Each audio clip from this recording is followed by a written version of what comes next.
bisa saya bantu? Oh, template ya. Assalamualaikum warahmatullahi wabarakatuh. Mungkin sebelumnya perkenalkan saya Fitra, mahasiswa Universitas Erlangga, Fakultas Kedokteran dan Studi Bimbingan angkatan 2023. Dan teman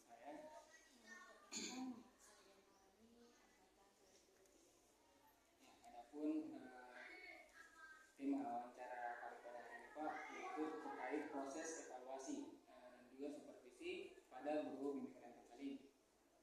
Nah, mungkin yang pertama boleh Bapak ceritakan sedikit terkait latar belakang dan juga pengalaman Bapak selama menjadi guru bimbingan konseling. Oke, latar belakang. Ya, tadi mungkin sudah perkenalan. Saya ini latar belakang saya juga S1 bimbingan konseling. Saya masuk di bimbingan itu 2002 terus 5 tahun kuliah, selesainya Desember 2007, terus 2008 honor, 2009 terangkat,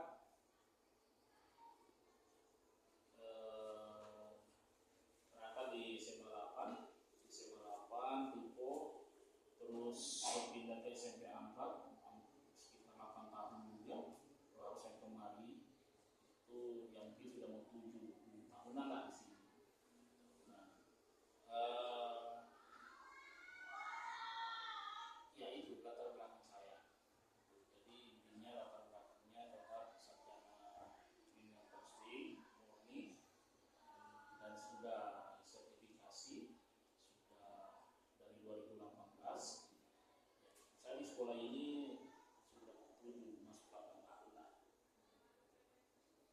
Itu yang sedikit latar belakang saya.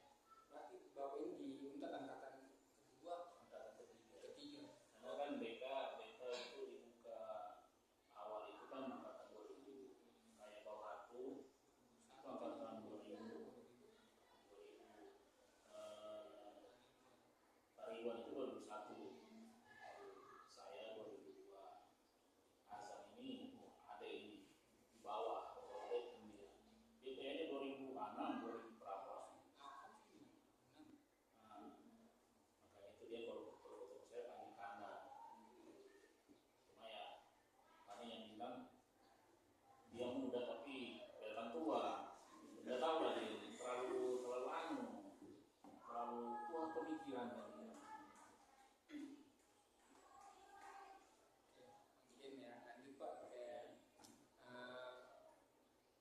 kalau Bapak dalam menilai dan juga mengukur keefektivitas dalam program bimbingan konseling yang Bapak lakukan ini bagaimana?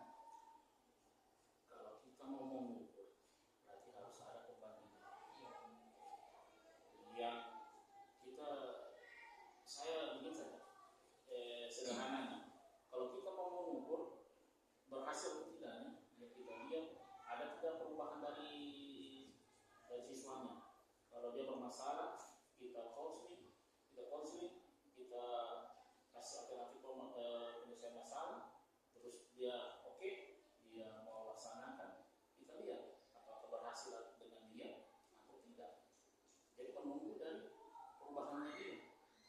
Alhamdulillah dengan saya sendiri jadi guru BK di sini, anak-anak di sini ini, mulai dari saya masuk di sini sampai sekarang, ya boleh dikata tingkat masalah di sini sangat menurun dari dulu yang suka bolos. Sebelum saya masuk sini kan gak ada guru BK-nya di sini. Bapak yang pertama. Ya, jadi sini kan namanya di kampungnya sendiri, di daerahnya sendiri, jadi jangan kan pulang sudah. Baru kan ini boleh kamu mungkin ketika masuk sini kan kamu sudah lihat baru seng-seng pagarnya, baru seng-seng. Dulu itu ada pagar, cuman kayu Jawa saja yang dengan kawat seperti itu. Kita sudah banyak meminta, tapi tetap belum ada realisasinya. Tapi dia namanya begitulah. Makanya di demo kemarin itu kita meminta padahal untuk pendidikan, untuk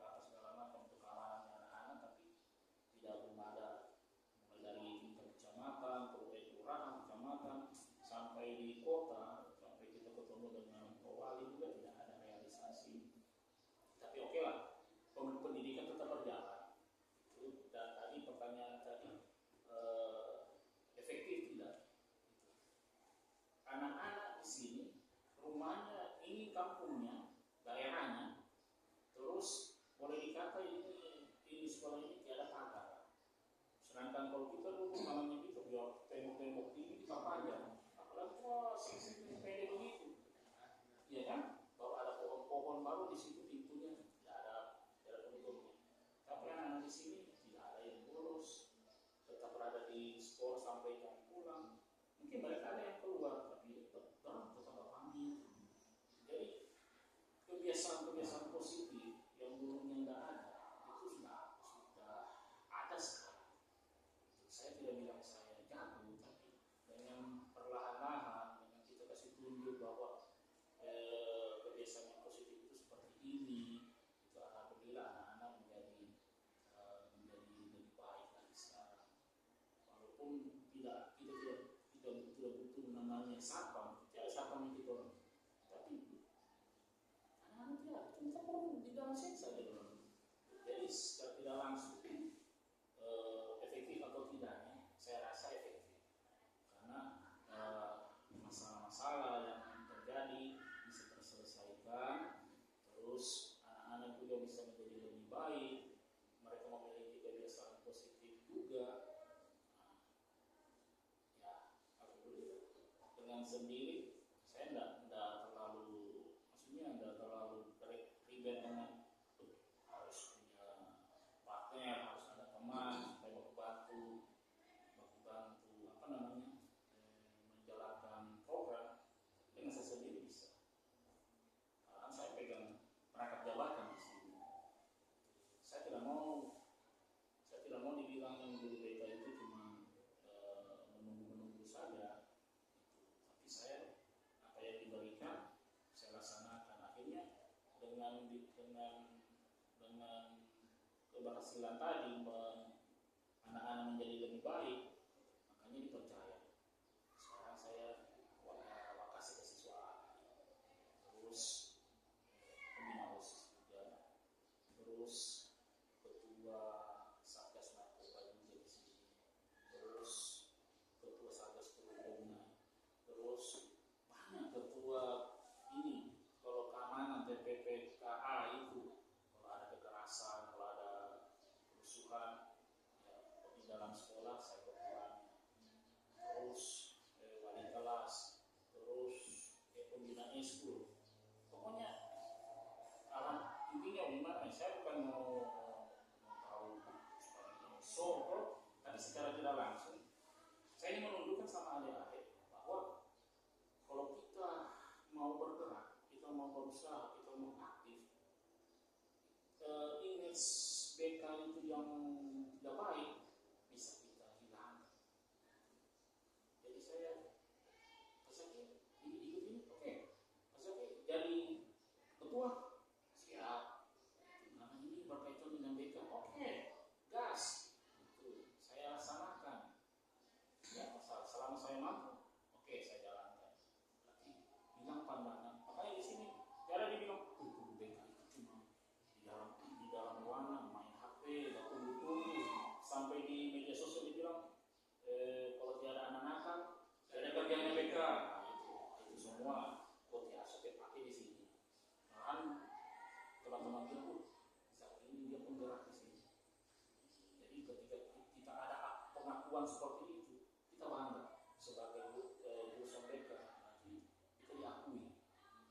Makanya saya pengen juga adik-adik saya nanti, ya entah nanti di mana ditempatkan, entah nanti kerjaannya mungkin jadi guru BK atau apa, ya harus ketika dipercaya laksanakan dan pegang tanggung jawab.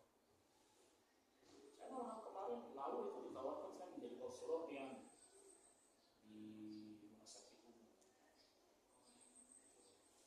Saya tidak mau, karena saya memilih jadi guru saja.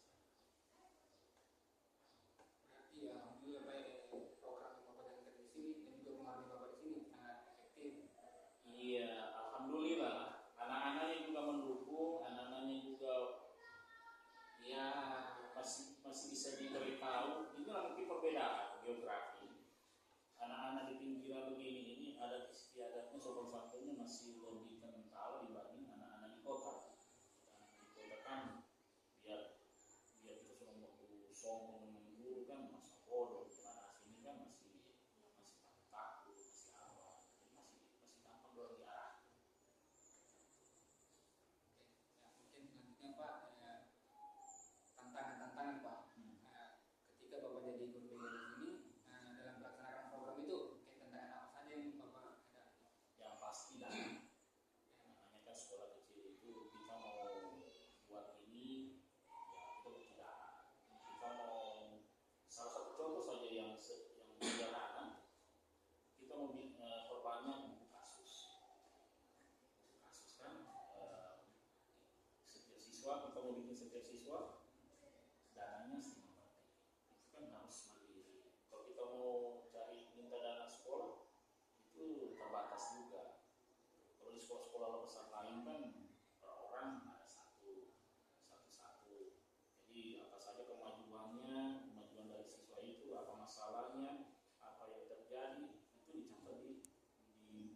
saja ada di lemari. Oh ya ini karena itu yang pertama. Kedua kayak home visit, contoh home visit itu kan kalau di sekolah-sekolah lain itu kan dananya satu bulan punya itu besar. Kalau kita di sini nanti pertama kita mau berangkat ya dikasih uang transport, mungkin ya berapalah uang bensin satu motor itu. Kalau di sekolah lain kan sudah hitung satu bulan punya, entah kau jalan atau tidak sudah diprogramkan kau dapat uang ini komisi taruhlah 100.000. Jadi kalau 2 bulan punya 200.000 berapa kau terima toh? Kalau di sini kita kan tidak ada masalah. Itu pun anak-anak kalau tidak ada masalah, tapi kita tidak ada pendapatan. Tapi yang namanya kita kerja bukan memang tujuan untuk itu. Ya sudah.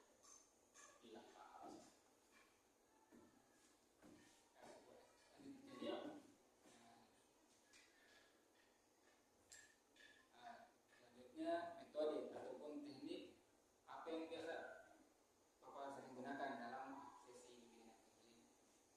Metode dalam bimbingan konseling saya lakukan kira-kira metode yang adik-adik tahu ya sekarang seperti apa? Kayak berian mereka bimbingan klasikal, konseling individu, konseling kelompok.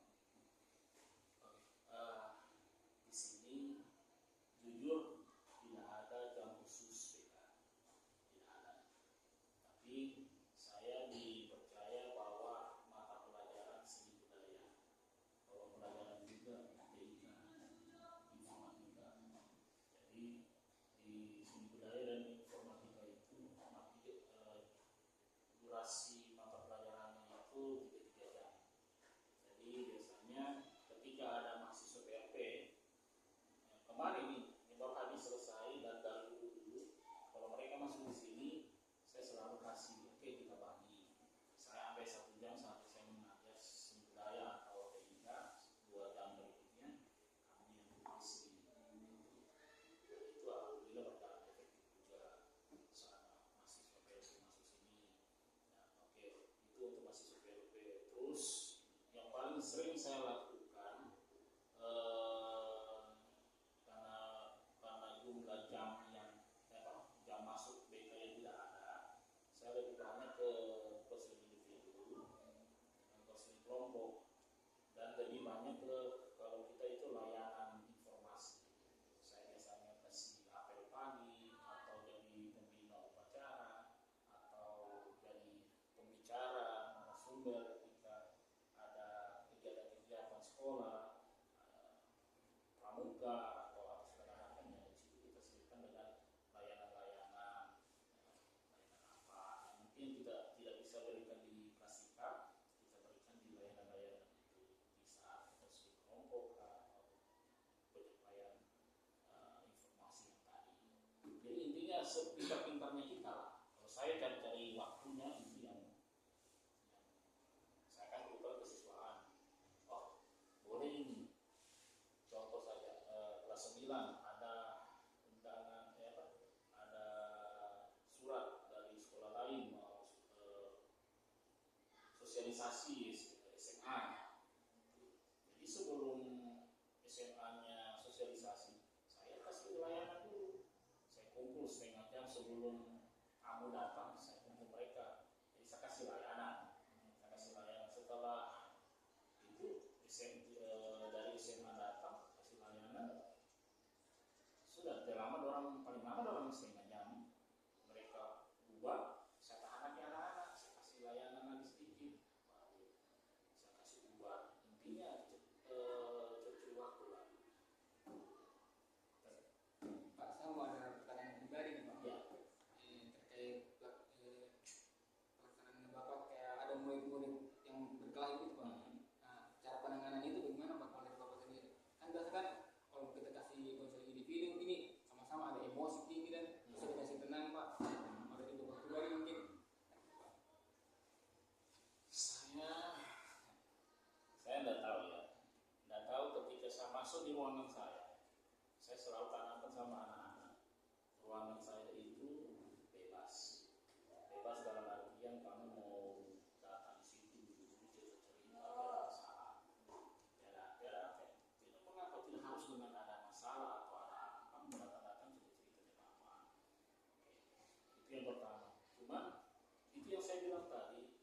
kembali ke anak-anak di pinggiran sini. Anak-anak pinggiran sini itu suasana masih agak tinggi. Jadi ketika mereka masuk di ruang PK, perasaan mereka itu sudah seperti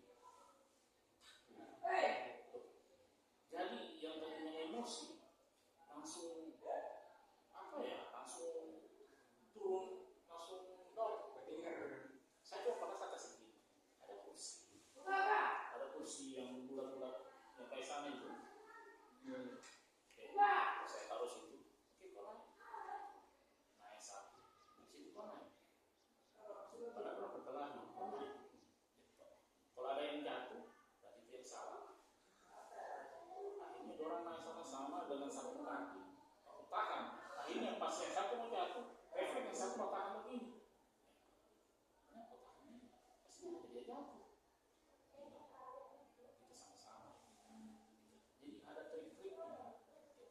Cuma yang lebih sering yang saya dapat yang dari SMP 4 yang saya buat dan ketika masuk di sama saya, oke, kau masih emosi, diam dulu, tarik nafas, buang. Kalau mau menangis saja, saya kasih waktu. Saya kasih waktu 10 menit atau 15 menit. Sudah habis keluar air matamu, kalau sudah senang, sudah puas kau menangis, oke, lap air matamu, cuci kamu dulu, mulai proses konseling. Intinya kalau dia kan sementara menangis, berarti dia lagi meluapkan perasaannya. Sama kayak tadi itu orang sementara mau sekali. Tapi ketika dia refleks dia tahan begini kemana? Ada harapan lah kamu untuk baik. Cuma ya karena ego sesaat kita merasa salah, jadi kasih anggap itu orang terus bagus. Cari lagi orang punya selat. Bagaimana cerita dulu? Nah, kalau ingat pokoknya ini cerita dulu. Kalau diam dulu, jangan dipotong. So tahu itu. Dia cerita dulu. Oh bagaimana? Gitu Pak. Jadi bagaimana kalau punya mau pas mau bakal lagi polisi saya nonton. Gitu. Akhirnya ya banyak juga kejadian berkali-kali. Tapi alhamdulillah bisa selesai. Mungkin lanjut. Iya.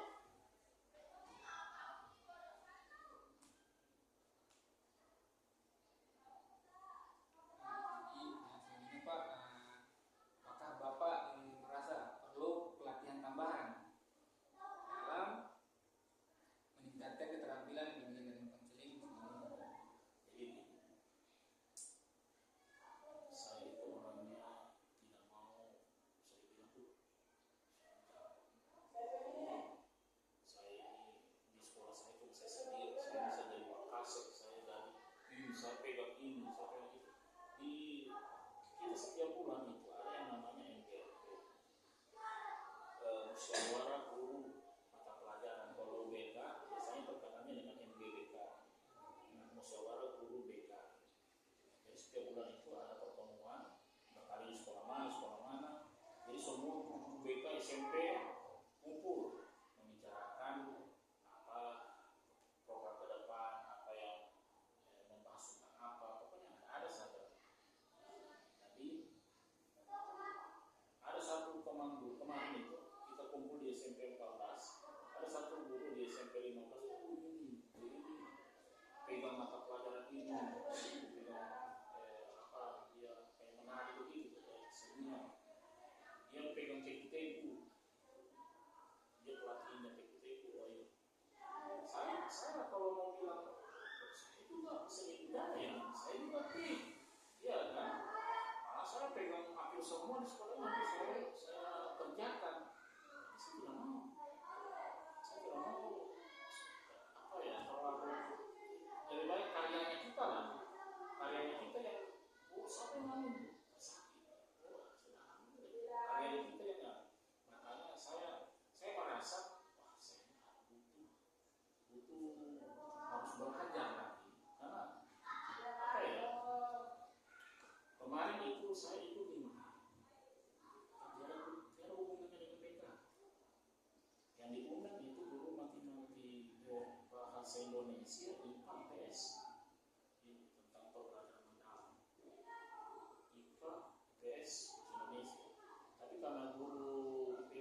saya tahu, saya pembelajaran mendalam itu program itu pemerintah menteri yang sekarang itu seperti ini, apalagi yang berkaitan dengan praktek, berkaitan dengan dimensi lulusan, profil lulusan, yang kalau di Nadiem Makarim itu ada 6, sekarang 8.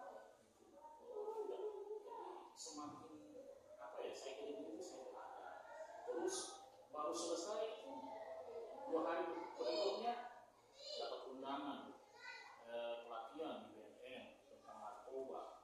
Oke, siapa lagi ini orang diutus, siapa lagi? Padahal saya belum selesai kok. Ada update terbaru, info-info terbaru. Oke, saya ikut. Pikiran saya 2 hari di BNN. Jadi saya merasa saya itu masih butuh apa ya, harus butuh ikut-ikut pelatihan gitu, supaya berpikir kita tetap terbuka. Karena kalau kita tetap stay dengan wah saya ini kan seni, apalagi 2023, ada jauh itu saya 2002. Tapi kan namanya ilmu kan semakin lama semakin hari semakin bertambah. Kalau kita hanya mengandalkan kita punya ilmu yang dulu, wah, hanya kita. Berarti di balik program-program yang Bapak di sekolah ini yang sangat efektif lah, Bapak juga masih mau menjadi sarawan yang manis. Selanjutnya, ya, seberapa sering Bapak menerima supervisi atau dukungan dari atasan atau rekan? Kalau dari kepala sekolah itu triwulan, kita kan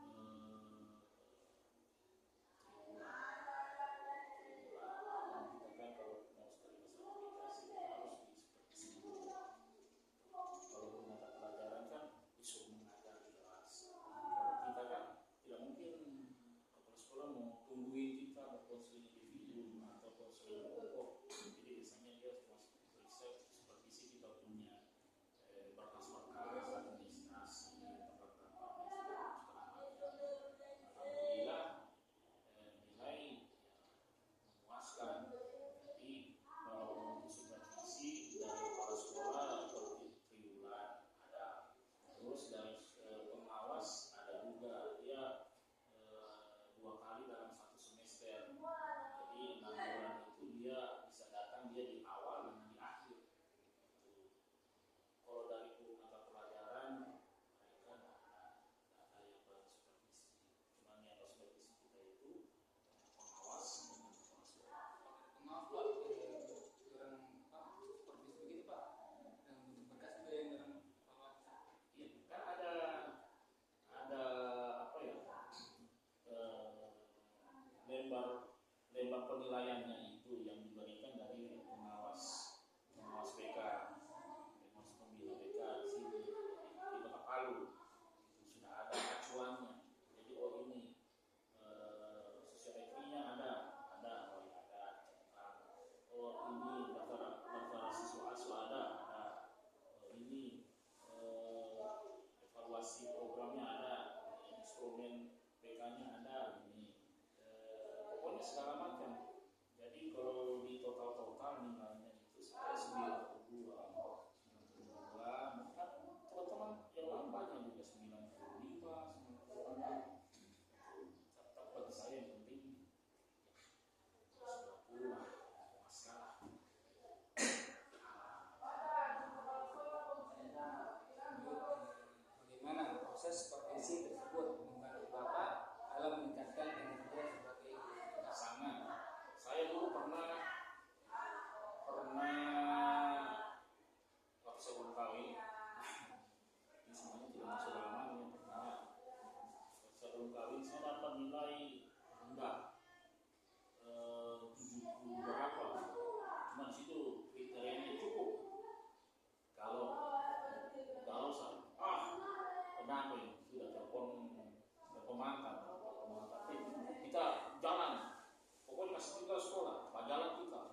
kalau setelah pulang seperti itu, ini kan ada yang begini, berarti harus supaya saya perbaikan, peningkatan. Akhirnya saya mau melihat apa yang kurang dari saya, tidak saya perbaiki. Saya tingkatkan kembali, saya cari contohnya di sekolah lain sama kulit. Sebelumnya ini baik tidak ada ini, coba kirim dulu. Sudah dikirimkan, saya edit, saya modifikasi dengan sekolah sini. Belum sudah sekolah sini lah, masih di SMP 4. Sudah saya modifikasi, akhirnya ya sampai sekarang nilai sudah berubah.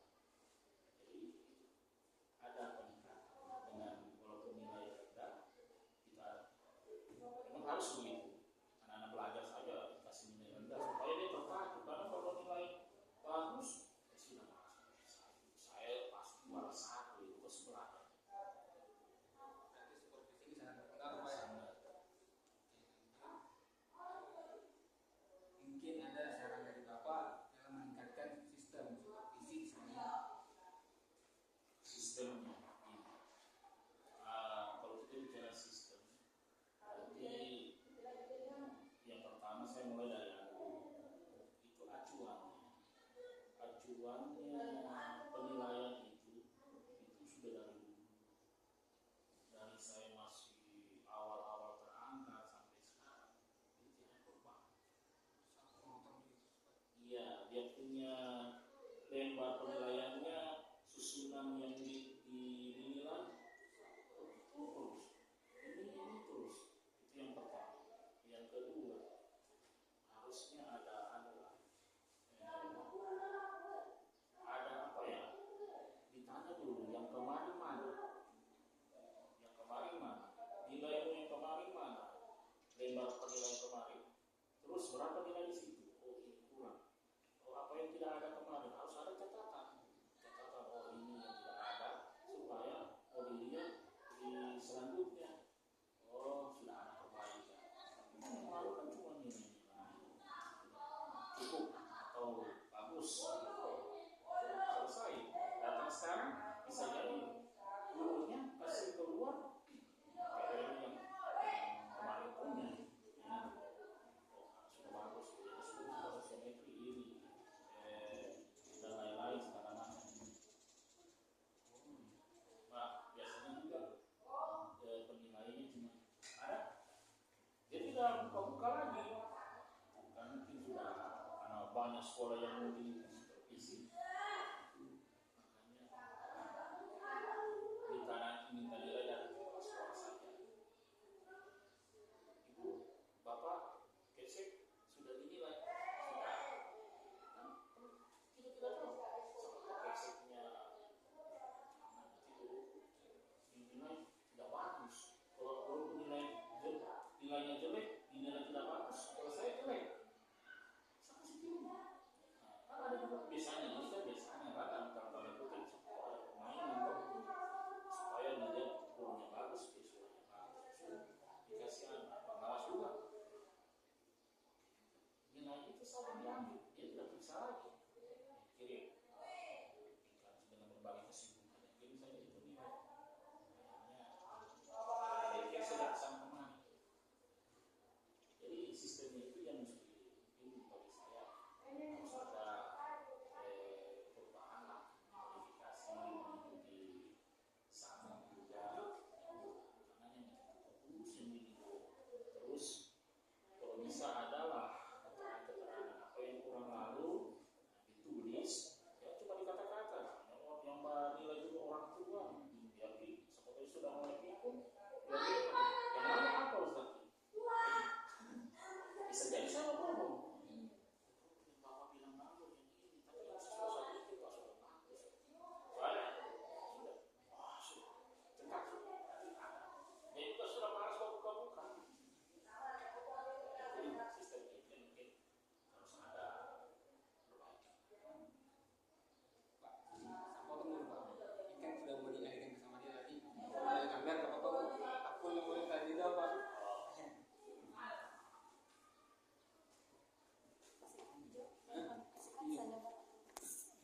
Badilah